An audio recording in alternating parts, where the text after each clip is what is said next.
في جنة عالية لا تسمع فيها لاغية فيها عين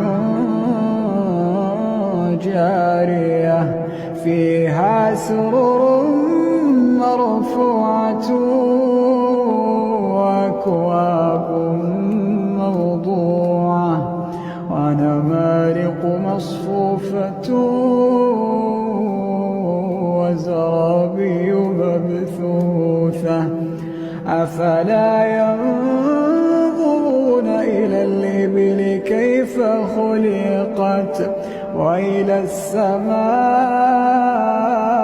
السماء كيف رفعت وإلى الجبال كيف نصبت وإلى الأرض كيف سطحت فذكر